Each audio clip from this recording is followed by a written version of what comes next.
Sesaat lagi Anda akan dengarkan Suwarna, selintas warta untuk Anda.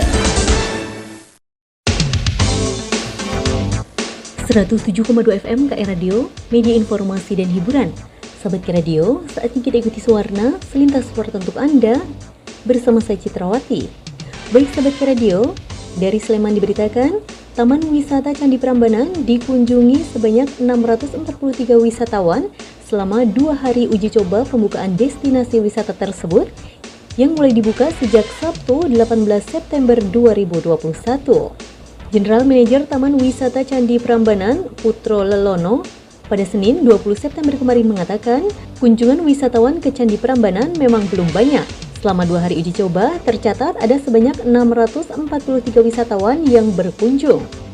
Menurutnya, berdasarkan catatan tiket masuk, jumlah pengunjung pada Sabtu 18 September sebanyak 249 wisatawan dan pada hari Minggu 19 September ada 394 wisatawan.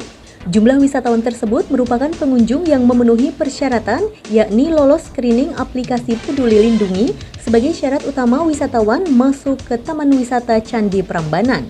Putro mengatakan, selain mereka yang tidak lolos atau belum memiliki aplikasi Peduli Lindungi, pihaknya juga tidak memperbolehkan wisatawan di bawah usia 12 tahun dan di atas 70 tahun untuk masuk ke area Candi Prambanan. Menurutnya, ada pengunjung yang membawa anak-anak di bawah 12 tahun dan pihaknya terpaksa tidak mengizinkan masuk. Akhirnya, rombongan keluarga yang hendak berwisata tersebut membatalkan kunjungan ke Candi Prambanan. Sebelumnya, pada Jumat 17 September lalu, PT Taman Wisata Candi atau PT TWC Borobudur, Prambanan, dan Ratu Boko atau Persero melakukan uji coba pembukaan dengan penerapan protokol kesehatan ketat serta penggunaan aplikasi Peduli Lindungi di Taman Wisata Candi atau TWC Candi Prambanan. Kegiatan ini diikuti oleh sejumlah pemangku kepentingan seperti Pemprov Jateng dan DIY, Pemda, dan juga Satgas Kabupaten serta beberapa elemen pariwisata yang ada di kawasan.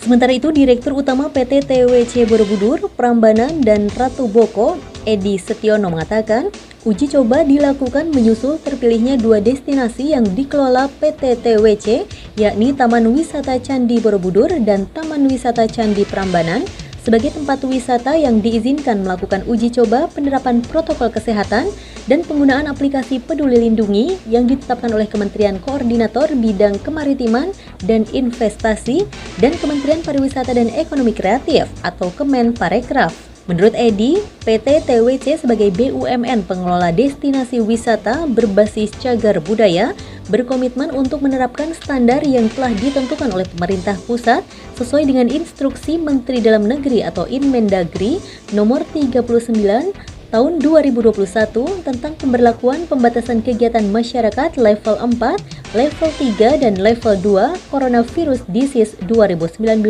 di wilayah Jawa dan Bali.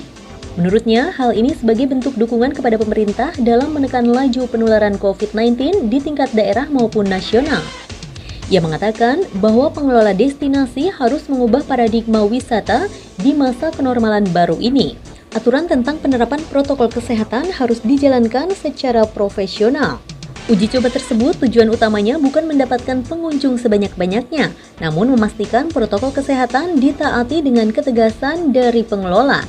Dan pihaknya pun berharap semua masyarakat memiliki pandangan yang sama untuk ikut menyelesaikan pandemi ini. Edi menambahkan, PT TWC juga telah memperoleh sertifikat CHSE dari Kemenparekraf di 46 poin atraksi dan destinasi di dalam kawasan wisata yang dikelola, vaksinasi seluruh karyawan, serta standar operasional prosedur atau SOP yang diterapkan secara profesional. Dalam aturan protokol kesehatan yang baru, PT TWC juga menerapkan penggunaan aplikasi Peduli Lindungi bagi wisatawan dan karyawan di TWC Borobudur maupun Prambanan. Sementara bagi wisatawan diberlakukan aturan yaitu telah divaksinasi minimal tahap pertama, suhu tubuh di bawah 37,3 derajat Celcius, serta melakukan aktivasi check-in di aplikasi Peduli Lindungi. PT TWC juga memberlakukan pembatasan pengunjung di Borobudur maupun Prambanan.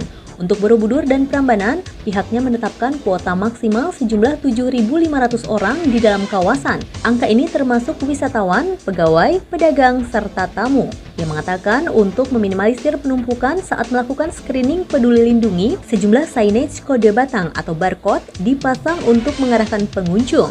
Sementara bagi para pelaku wisata yang beraktivitas di dalam kawasan, scan barcode bisa dilakukan di sejumlah titik yang telah ditentukan. Di kawasan TWC Prambanan, sejumlah titik ditempatkan QR Code Peduli Lindungi seperti di kantor unit Prambanan, pos B bagi kunjungan tamu, pos CO bagi pegawai BPCB Jateng dan DIY 1, pintu masuk pedagang, serta di area Prambanan Resto. Ya, baik sahabat Radio, demikian tadi telah kami sampaikan Sewarna Selintas Warta untuk Anda, edisi Rabu 22 September 2021. Pastikan Anda tetap setia bersama kami di 107,2 FM KR Radio, media informasi dan hiburan. Saya Citrawati pamit undur diri, terima kasih atas perhatian dan kebersamaan Anda, dan acara kita lanjutkan kembali.